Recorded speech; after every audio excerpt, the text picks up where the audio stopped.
আসসালামু আলাইকুম। এটিএন বাংলার গ্রামগঞ্জের খবরে সবাইকে স্বাগত জানাচ্ছি আমি চিন্তিয়া হক। শুরুতেই বিআরবি কেবল সংবাদ শিরোনাম। রানিং স্টাফদের কর্মবিরতিতে সারা দেশে ট্রেন চলাচল বন্ধ। প্রতিবাদে রাজশাহীতে মিছিল ভাঙচুর। যাত্রীদের জিম্মি করে কর্মসূচি পালন দুঃখজনক মন্তব্য রেলপথ উপদেষ্টার। খুলনা সহ 16 জেলায় অনির্দিষ্টকালের কর্মবিরতিতে ট্যাঙ্ক লরি শ্রমিকরা। সারা দেশে আধা বেলা ধর্মঘট পালন। জ্বালানি তেলের সংকটে জনজীবনে ভোগান্তি। আগামী ডিসেম্বরকে সামনে রেখে নেওয়া হচ্ছে জাতীয় নির্বাচনের প্রস্তুতি, বললেন নির্বাচন commissioner Mohammad Sanaullah.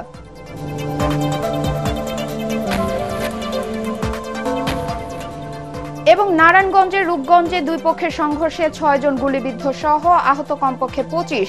Motorcycle, private car ও অফিসে অগ্নিসংযোগ। শুনছিলেন বিআরবি কেবল সংবাদ শিরোনাম, এবার বিস্তারিত সংবাদ। রেলওয়ের রানিং স্টাফদের কর্মবিরতিতে সারা দেশে ট্রেন চলাচল বন্ধ রয়েছে। এতে চরম ভোগান্তিতে পড়েছেন যাত্রীরা। দাবি আদায় না হওয়া পর্যন্ত কর্মবিরতি অব্যাহত থাকবে বলে জানিয়েছেন আন্দোলনকারীরা।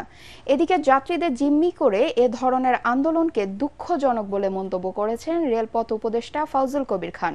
আরও জানাচ্ছেন মুশফিকুর রহমান। মূল বেতনের সঙ্গে রানিং অ্যালাউন্স যোগ করে পেনশন এবং আনুষঙ্গিক সুবিধা দেওয়ার বিষয়ে জটিলতা নিরসন না হওয়ায় কর্মবিরতিতে গেছেন বাংলাদেশ রেলওয়ের রানিং স্টাফরা। কর্মবিরতির অংশ হিসেবে মঙ্গলবার রাত 12টা 1 মিনিট থেকে বন্ধ রয়েছে সারা দেশে ট্রেন চলাচল। রানিং স্টাফের মধ্যে রয়েছেন ট্রেন চালক, গার্ড ও টিকিট চেকার পদধারীরা। শ্রমিকরাও চাচ্ছে সমাধান হোক, তারাও চাচ্ছেন যাত্রীদের ভোগান্তি না হোক। অর্থ মন্ত্রণালয়ের কোনো প্রতিনিধি সহ এবং আমাদের রেল এবং যারা ধর্মঘট ডেকেছেন তাদেরকে সহ আপনারা একসাথে বসেন, দেখবেন এটা অতি শীঘ্রই সমাধান হয়ে যাবে। কমলাপুর রেলওয়ে স্টেশনের প্রতিটি প্ল্যাটফর্ম জনশূন্য। যারা বাড়ি ফিরবেন বলে স্টেশনে এসেছিলেন তারা কি করবেন তার কুলকিনারা করতে পারছেন না। দাবি দাবা, শুধু দাবি দাবা আর দাবি দাবা। এখন আমরা সাধারণ মানুষ কি করব এই অবস্থা। এখন অপেক্ষা করছে আদৌ ট্রেন কখন চালু হবে কিনা। যদি চালু নাই হয় সেক্ষেত্রে আমাকে হোটেলে স্টে করে পরে ট্রেন চালু হলে যেতে হবে। এদিকে যারা গন্তব্যে পৌঁছাতে চান তাদের জন্য বিকল্প হিসেবে বিআরটিসির বাস সার্ভিস চালু করেছে রেল কর্তৃপক্ষ। এদিকে সকালে কমলাপুর রেলওয়ে স্টেশনে আসেন রেলপথ মন্ত্রণালয়ের উপদেষ্টা ফাউজুল কবির খান।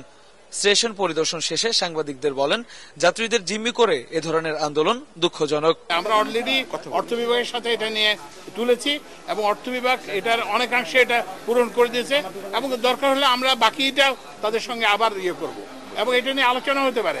কিন্তু এটা যদি রেল বন্ধ করতে পারে, রেল বন্ধ করা তো রেল তো কারো ব্যক্তিগত সম্পত্তি না। যেসব যাত্রীরা অনলাইন ও টিকিট কাউন্টার থেকে রেলের টিকিট কেটেছেন তারা একইভাবে টিকিটের টাকা ফেরত পাবেন বলেও জানিয়েছেন এই উপদেষ্টা।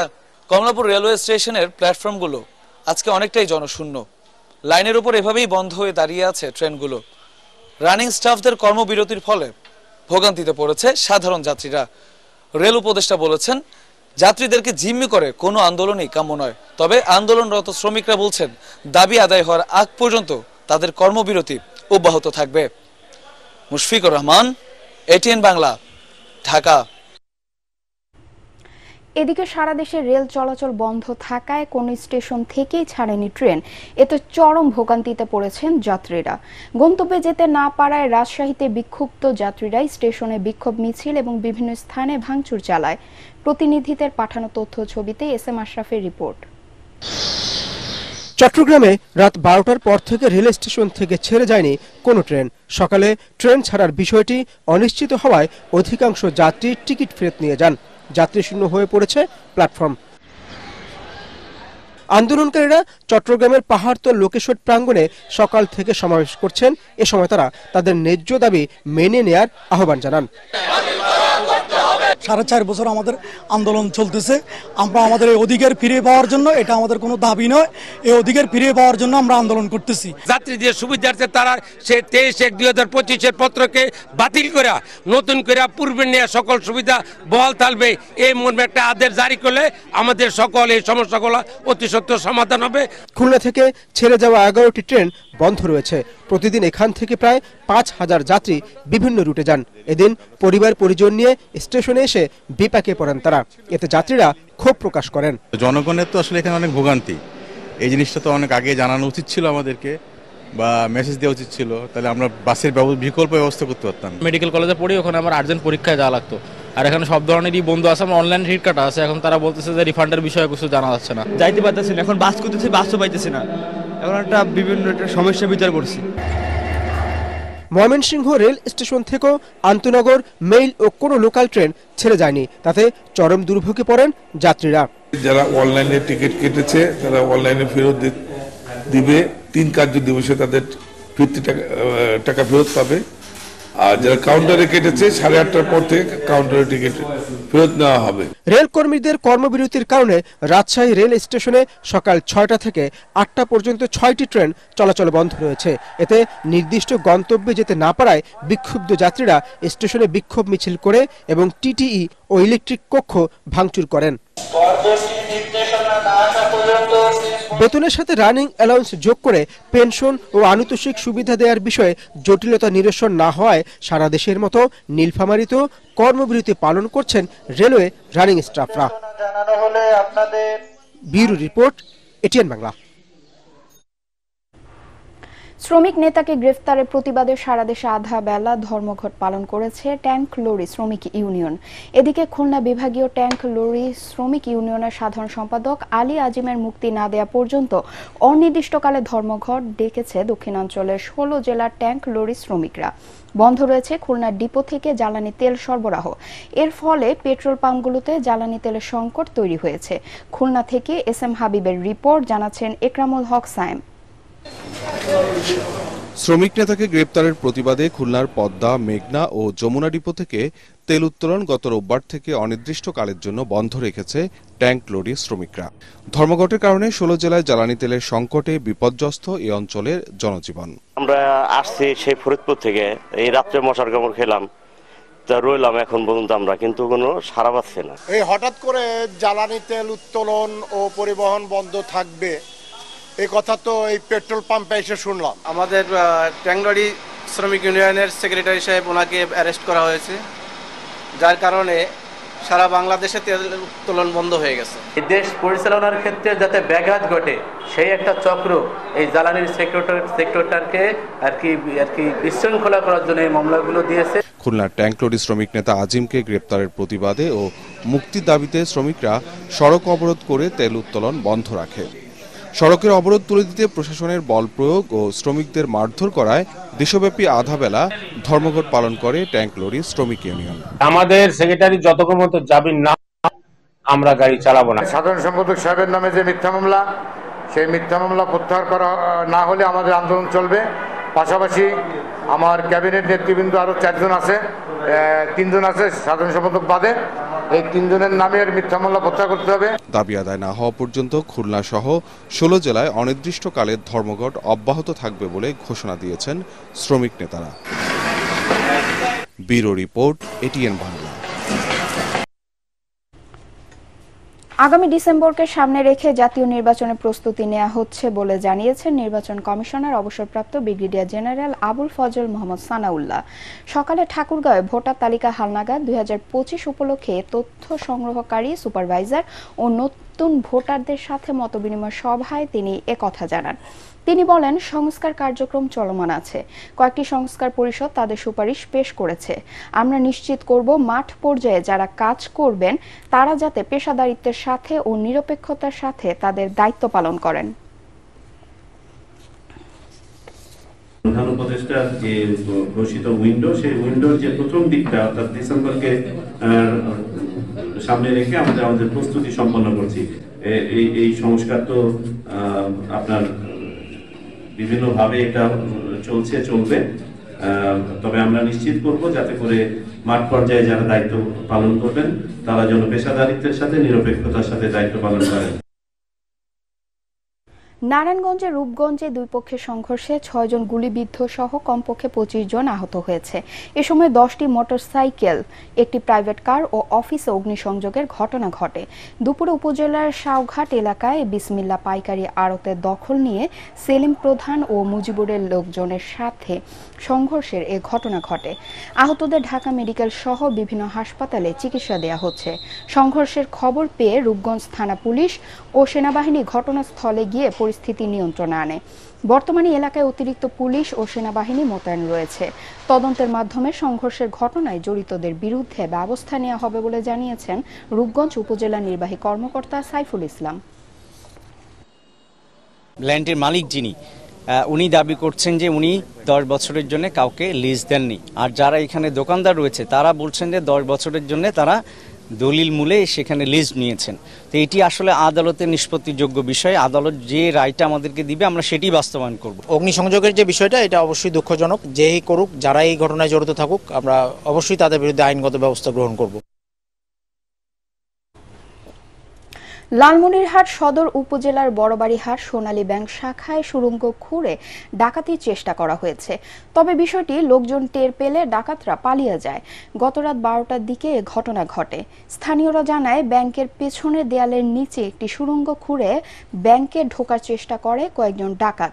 ব্যাংকটির নৈশ প্রহরী আসাদুল ইসলাম তা টের পেয়ে চিৎকার করলে আশপাশের লোকজন সেখানে ছুটে যায়। এ সময় পালিয়ে যায় ডাকাতরা। তবে এ ঘটনায় ব্যাংক থেকে ডাকাতরা কোনো টাকা ও জরুরি কাগজপত্র নিতে পারেনি বলে জানিয়েছেন ওই শাখার ভারপ্রাপ্ত ব্যবস্থাপক রাজু মিয়া। এ ব্যাপারে একটি তদন্ত কমিটি গঠন করা হয়েছে।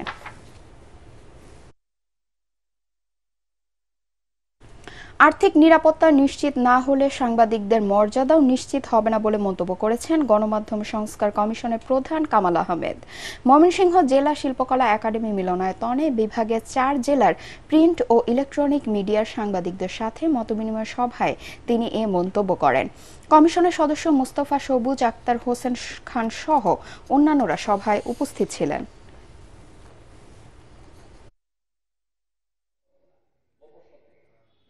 কার্যকর করেনি, তার গোষ্ঠী স্বার্থে সাংবাদিকদের কাজে লাগানো বা সাংবাদিকতাকে ব্যবহার করা খুবই বিব্রতকর পরিস্থিতি তৈরি করেছে, একটা নৈরাজ্যজনক পরিস্থিতি তৈরি করেছে। যারই ব্যবসা হচ্ছে, বড় ধরনের ব্যবসা হচ্ছে, ব্যবসায় সম্প্রসারণ ঘটছে, তিনি তার ব্যবসাকে আরও এগিয়ে নেওয়ার জন্যে গণমাধ্যমের প্রতিষ্ঠান খুলছেন। যোগ্যতা সম্পন্ন সাংবাদিক আছে কিনা, প্রয়োজনীয় দক্ষতা আছে কিনা, সেগুলো যাচাই বাছাই আর করা হচ্ছে না। এই বিষয়গুলো আমরা অবশ্যই বিবেচনায় নেব এবং এগুলো থেকে বেরোনোর রাস্তা আমাদের করতে হবে।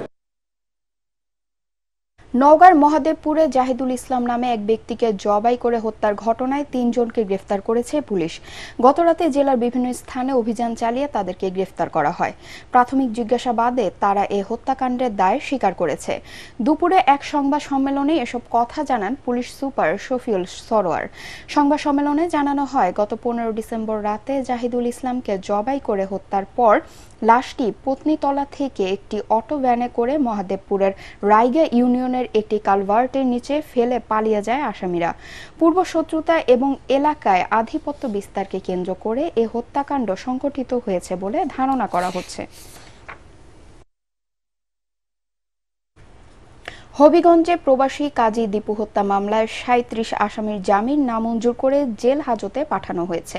দুপুরে আসামিরা হবিগঞ্জের অতিরিক্ত চিফ জুডিশিয়াল ম্যাজিস্ট্রেট দেলোয়ার হোসেনের আদালতে হাজির হয়ে জামিন আবেদন করলে বিচারক শুনানি শেষে তাদেরকে জেল হাজতে পাঠানোর নির্দেশ দেন।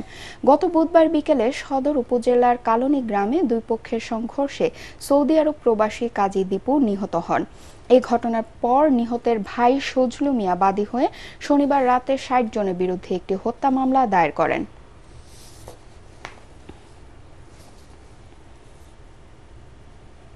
বন্যা, শীত, ঝড় বৃষ্টি সহ নানা প্রাকৃতিক দুর্যোগ ও সামাজিক প্রতিবন্ধকতার মধ্যেও দায়িত্ব পালন করেন মসজিদের ইমাম মুয়াজ্জিনরা। এর বিনিময়ে যে সম্মানই তারা পান, এতে সংসার চালানোই দায়। তারপরও নিজের কষ্ট পাথর চাপা দিয়ে হাসি মুখে প্রতিদিন নির্ধারিত সময়ে 5 ওয়াক্ত নামাজের দায়িত্ব পালন করে চলেছেন তারা। মাদারীপুর থেকে এসআর শফিক স্বপনের রিপোর্ট, জানাচ্ছেন আশিকুর রহমান। 2015 সালে মাদারীপুর সদর উপজেলার ঝাউদি ইউনিয়ন হোগলপাতিয়া গ্রামের আকনবাড়ি জামে মসজিদে ইমামতি করেন হাফেজ এনামুল হক। 5 সদস্যের সংসার তার। মসজিদ কমিটি তাকে প্রতি মাসে সম্মানী বাবদ 3000 টাকা দেন, তাও ঠিকমতো প্রতি মাসে পান না। তাই সংসার চালানোর জন্য ইমামতির পাশাপাশি বেছে নিয়েছেন কৃষিকাজ। শুধু এনামুল নয়, তার মতো একই অবস্থা অধিকাংশ মসজিদের ইমাম মুয়াজ্জিনের। সামান্য বেতনে চাকরি করে পরিবার পরিজন নিয়ে মানবেতর জীবনযাপন করছেন তারা। চক্ষু লজ্জার কারণে ব্যক্তিগত কষ্টের কথা কাউকে বলতে পারেন না। এলাকাবাসী আমার প্রতি একটা বেতন নির্ধারণ করা হয়েছে 3,000 টাকা। হয়তো মাস শেষে দেখা যায় 3,000 টাকা করে না, 2,500 টাকা 2,000 টাকা করে, কিন্তু তাদের দিতেও কষ্ট, কিন্তু আমার চলতেও কষ্ট। হয়তো দেখা যায় আমার চালাইতে তাদের অনেক কষ্ট হয়। এই কয় টাকা বেতনে আমার চলতে আমার পরিবার নিয়ে অনেক খুব কষ্ট হয়। 3,000 টাকা দিলে কি হয়? বাজার হয় না, চাইল কিনবো আমরা, না বাজার করবো, না আমার কি করবো, করার কিছু নাই। আমরা যারা আছি এদের একজনের প্রায় হাত খরচ 5 থেকে 6,000 টাকা। সেই জায়গায় যদি একজন হুজুরের বেতন 3,000 টাকা হয়, তা সে কিভাবে চলে? আমি 5,500 টাকা বেতন পাই। আমার তো সরকার থেকে যদি কিছু সাহায্য করতো তাহলে আমি চলতে পারতাম আর কি। মাদারীপুর জেলায় যত মসজিদ রয়েছে সেখানকার ইমাম ও মুয়াজ্জিনরা সরকারিভাবে কোনো ভাতা বা সম্মানই পান না। শুধুমাত্র জেলার মডেল মসজিদের ইমাম, মুয়াজ্জিন ও খাদেমরা সরকারিভাবে বেতন ভাতার আওতায় এসেছে বলে জানিয়েছেন মাদারীপুর ইসলামী ফাউন্ডেশন কর্তৃপক্ষ। আলেমরাও আসলে সমাজের একটি অংশ, তাদেরকে দেওয়া উচিত। সেইটা চিন্তা করি বর্তমানে আমার ধর্মশিক্ষা মন্ত্রণালয় একটি প্রকল্প হাতে নেওয়ার উদ্যোগ আছে। আমাদের মহাপরিচালক মহোদয়েরও সেই চেষ্টা আছে ইসলামী ফাউন্ডেশন থেকে, যে আগামীতে যাতে প্রত্যেকটা মসজিদ নেই সামাজিক নিরাপত্তা কিছু বাতা বই করা যায়, সেটা এই কোরআন হাদিস পড়িয়ে, অর্থাৎ মক্তব সিস্টেমে। তো সেটা এখনো প্রক্রিয়া দিন কবে হবে জানি না, তবে আপাতত আমরা প্রতি বছরই কিছু না কিছু কেন্দ্র বাড়াই। জেলায় 5,500-এর বেশি মসজিদ রয়েছে। শহর পর্যায়ের মসজিদগুলোতে ইমাম, মুয়াজ্জিন থাকলেও গ্রামের বেশিরভাগ মসজিদে একজনই সব দায়িত্ব পালন করেন। Bureau report, ATN Bangla. মানুষের আস্থা বিশ্বাস নষ্ট হয় এমন কাজের সাথে জড়িতদের প্রশ্রয় দেবে না বিএনপি। শৃঙ্খলা ভঙ্গ করলে দল থেকে বহিষ্কার করা হবে হুঁশিয়ারি দিয়েছেন দলের ভারপ্রাপ্ত চেয়ারম্যান তারেক রহমান। খুলনা, বাগেরহাট ও সাতক্ষীরা জেলা বিএনপির প্রশিক্ষণ কর্মশালায় ভার্চুয়ালি বক্তব্য রাখতে গিয়ে তিনি একথা বলেন। জনগণের আস্থা বিশ্বাস নষ্ট করলে কি পরিণতি হতে পারে 5 আগস্ট আওয়ামী লীগের পতনের মধ্য দিয়ে তা প্রমাণিত হয়েছে বলে মন্তব্য করেন তিনি। তাই নেতাকর্মীদের জনগণের পাশে থাকার ও জনগণকে পাশে রাখার মতো কাজ করার নির্দেশ দেন তারেক রহমান। কাজেই আমাদের পক্ষে আর সম্ভব না যে কেউ নিজের বিষয়, নিজের স্বার্থ নিয়ে এমন কিছু করবে যেটা দলের স্বার্থকে আঘাত করবে, ক্ষতিগ্রস্ত করবে, তাকে আমাদের পক্ষে টানা সম্ভব না। হ্যাঁ, অনেকে ইদানিং কিছু কিছু লোক বলার চেষ্টা করে যে দেখুন আপনারা নয় কি করছেন, আমাদের মধ্যে কেউ কেউ করেছে, কোনো কোনো সদস্য ভুল করেছে, বিভ্রান্ত হয়েছে, কিছু কিছু আপত্তিকর কাজ করেছে, আমরা আমাদের দলের সাথে তার সম্পর্কটা ছিন্ন করেছি। একটি রাজনৈতিক দল, রাজনৈতিক নেতা, রাজনৈতিক কর্মীরা যদি জনবিচ্ছিন্ন হয়, জনবিচ্ছিন্ন হলে, জনগণের বিরুদ্ধে, দেশের বিরুদ্ধে কাজ করলে কনসিকুয়েন্সেস বা পরিণতি কি হয়, ভাই আমরা 5ই আগস্ট দেখেছি না আমরা? আগামী জাতীয় নির্বাচন মোটেও সহজ হবে না, কঠিন চ্যালেঞ্জে অপেক্ষা করছে। তাই নেতাকর্মীদের আরও বেশি জনসম্পৃক্ততা বাড়াতে হবে বলে মন্তব্য করেছেন ঢাকা মহানগর দক্ষিণ বিএনপির আহ্বায়ক রফিকুল আলম মজনু। দলের ভারপ্রাপ্ত চেয়ারম্যান তারেক রহমানের নির্দেশে ফেনী 1 আসনের মটবি ইউনিয়নে দরিদ্রদের মাঝে শীতবস্ত্র বিতরণ করতে গিয়ে তিনি একথা বলেন। ফেনী 1 আসনে বিএনপির সাংগঠনিক দায়িত্ব পাওয়া রফিকুল আলম মজনু বলেন, মানুষের সুখে দুঃখে বিএনপি সবসময় তাদের পাশে ছিল, ভবিষ্যতেও থাকবে।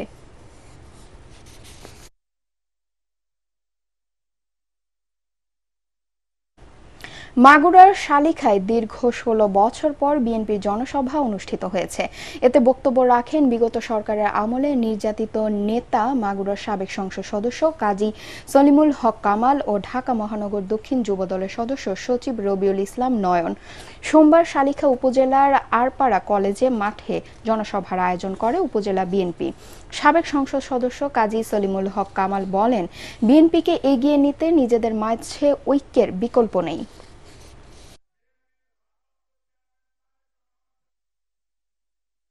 ফরিদপুর 4 সদরপুর চর ভদ্রাসন সংসদীয় আসন পুনর্বহালের দাবিতে মানববন্ধন কর্মসূচি পালিত হয়েছে। দুপুরে সদরপুর উপজেলা পরিষদ চত্বরে এ কর্মসূচি পালিত হয়।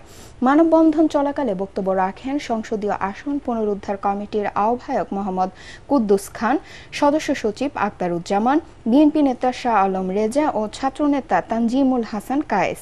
এ সময় বক্তারা বলেন, 2008 সালে তৎকালীন সরকার সম্পূর্ণ রাজনৈতিক কারণে সদরপুর ও চর ভদ্রাসন উপজেলা নিয়ে গঠিত ফরিদপুর 4 আসনটি বিলুপ্ত করে।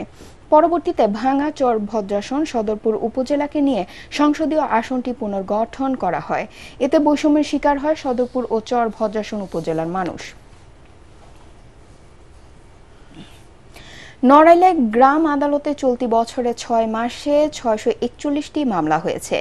একই সময়ে ক্ষতিপূরণ আদায় হয়েছে 53,54,418 টাকা।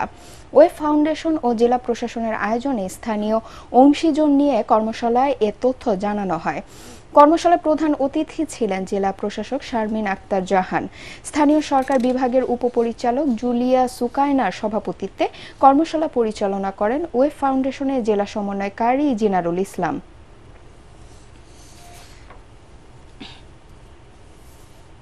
চট্টগ্রামে অনুষ্ঠিত হলো আঞ্জুমানে আশরাফিয়া চ্যারিটেবল ট্রাস্ট জেলা শাখার উদ্যোগে পবিত্র মিরাজুন নবী মাহফিল ও ওরসে সরকারে কালা। নগরীর হালিশহর বি ব্লকে অবস্থিত আশরাফিয়া উসমানিয়া হানাফিয়া সুন্নিয়া মাদ্রাসা হেফজখানা ও এতিমখানা প্রাঙ্গণে গতরাতে তা অনুষ্ঠিত হয়।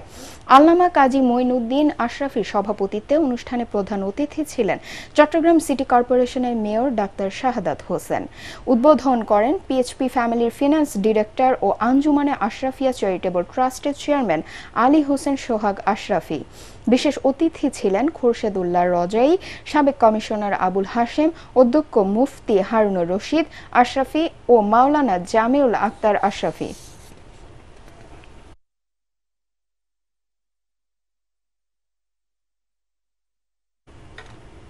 পরবর্তী সংবাদ দেখার আমন্ত্রণ জানিয়ে এখনকার মতো শেষ করছি।